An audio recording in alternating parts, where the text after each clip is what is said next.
আমরা কি তোমায় এমনি এমনি বলছি নাকি? তোমার মতো গায়ে হাওয়া লাগিয়ে না আমার ঘুরলে চলবে না। আমাকে আমার ছেলের ভবিষ্যৎটা ভাবতে হবে। তাই ওকে পাঠিয়েছিলাম দিদিকে ফলো করতে। দেখলে তো, দেখলে তলে তলে কি চলছে দেখলে? পুরোটা শুনতে দাও। মানিক, বাড়িটা কোথায় রে? আরে বাবা, উমাশঙ্কর ব্যানার্জি স্ট্রিটের ওখানে।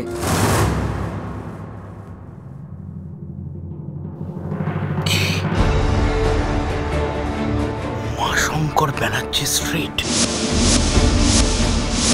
একটা বড় সাদা বাড়ি, সামনে অনেকটা জায়গা, বাগান। হ্যাঁ, একদম তাই। একটা বিশাল বাড়ি। তুমি কি বাড়িটা চেনো নাকি? কার বাড়ি? রানী, হ্যাঁ, ওই বাড়িটাই হচ্ছে জাস্টিস হরিশঙ্কর মুখার্জির বাড়ি। ওই বাড়িটা কেনার জন্যই ঝিলিক বারবার দিদিকে চাপ দিচ্ছিল। তার মানে দিদি ঝিলিককে বাড়িটা কিনে দিল।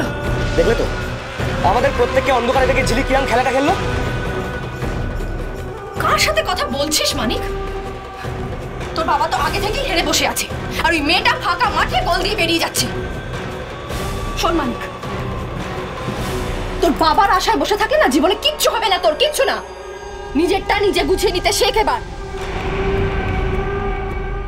এখন ঝিলিক এই একটা বাড়ি নিজের নামে করিয়েছে, এরপর এই বাড়িটা, গোটা সম্পত্তিটা নিজের দখলে না করে নেয় ঝিলিক।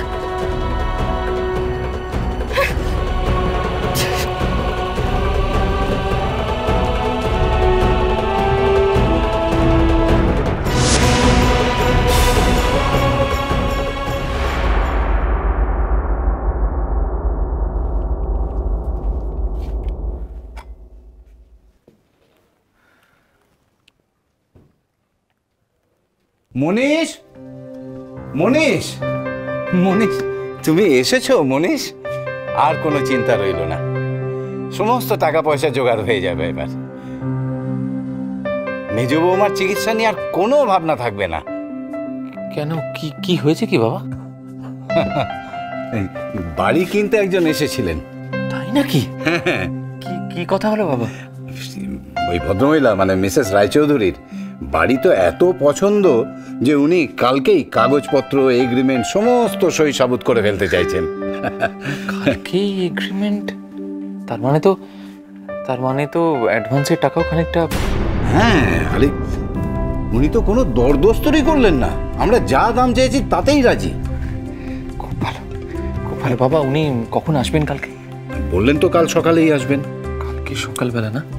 কালকে সকালবেলা মানে তো আমি তখন নার্সিংহোমে থাকবো। প্রতিমার বাবা, আপনি একটা কাজ করবেন, মানে আপনি আমার হয়ে একটু ধন্যবাদ জানিয়ে দেবেন ওনাকে। উনি বাড়ি কিনে যদি এই উপকারটা না করতেন তাহলে যে কি হতো কে জানে। হ্যাঁ, উপকার তো হলো মনীষ, কিন্তু বাড়ি বিক্রির পর আমরা কোথায় থাকবো কিছু ভেবেছ কি?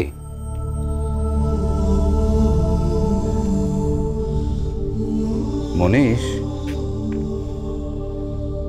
দেখো, চিন্তাটা কিন্তু আমাদেরকে নিয়ে নয়, আমার চিন্তা মেজ বৌমাকে নিয়ে।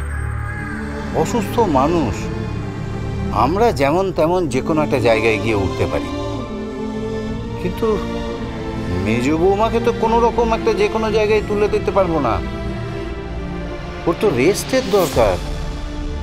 টাকা পয়সা যা পাবো সে তো নার্সিংহোমে ঋণ শোধ করতেই চলে যাবে। জানি না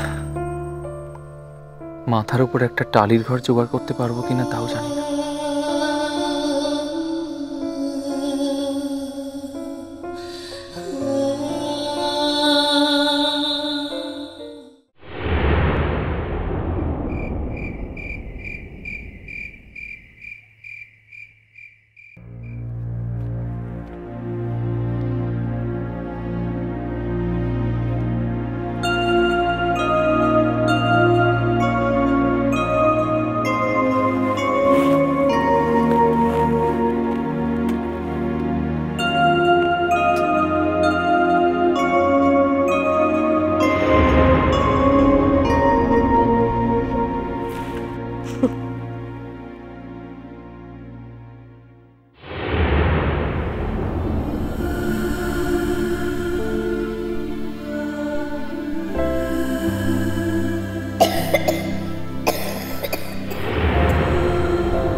এরকম করে না মা গো। এসো মাছ দিয়ে একটু ভাতটা খেয়ে নাও। বলছি না আমি তোমার হাতে খাবো না, তুমি কাঁটা বাছতে পারো না, যদি আমার গলায় কাঁটা ফুটেছে। মনি, তুমি এখনো খাওনি? আচ্ছা মনি, তুমি কিন্তু উপোস করেছো, হাঙ্গার স্ট্রাইক নয়।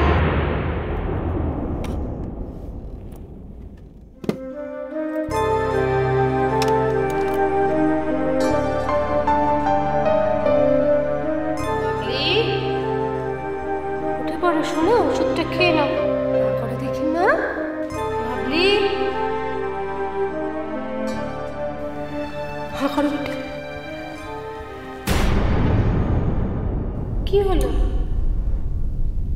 তৃপ্তি মাসিকে ডেকে আনো, যদি তুমি আমাকে ভুল ওষুধ খাওয়াও।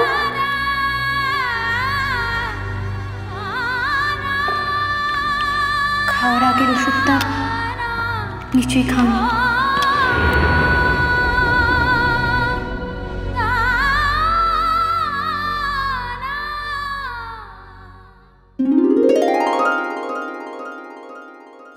ভাবলি হাই হাই মা, আমার কাছে আয় আয়। দেখ তো তোর সব খেলনা, তোর সব ড্রয়িং এর বই সব সব আমি বার করে রেখেছি। খেলবি না? খেলবি না? আয় আয় আয় আমার কাছে আয়। আর কখনো আমি তোর ড্রয়িং এর খাতায় ভুল করে দেব না, আর কখনো নিজে হাতে আমি তোকে খাওয়াবো না। তুই শুধু আমার কাছে আয় মা, আমার কাছে আয়। তুই আর রিন্টু আমার ছেড়ে দূরে চলে যাস না, আমার কাছে আয় না।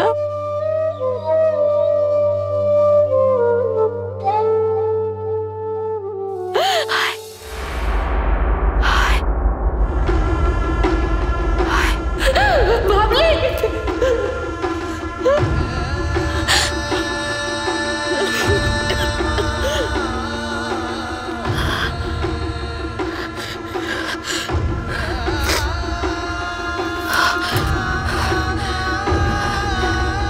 প্রতিভা মুখার্জিকে ব্লাড দিসনি? ছেলেকে আমার কাছে লুকোস না, আমি বল বল মা।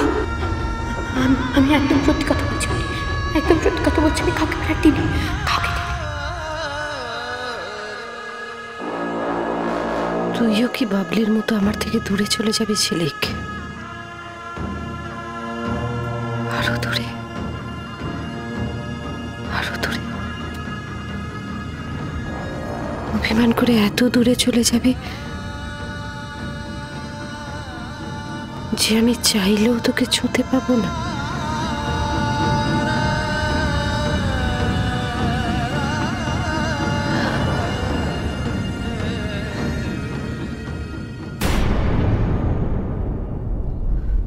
তুমি যেভাবেই হোক ওই বাড়িকে বাঁচাও, ওই বাড়ি যেন আর কেউ কিনতে না পারে ঠাকুর, কেউ কিনতে না পারে।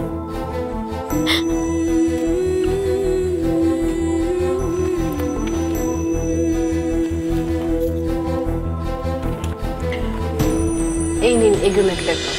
তোমায় ছাড়া ঘুম আসি না।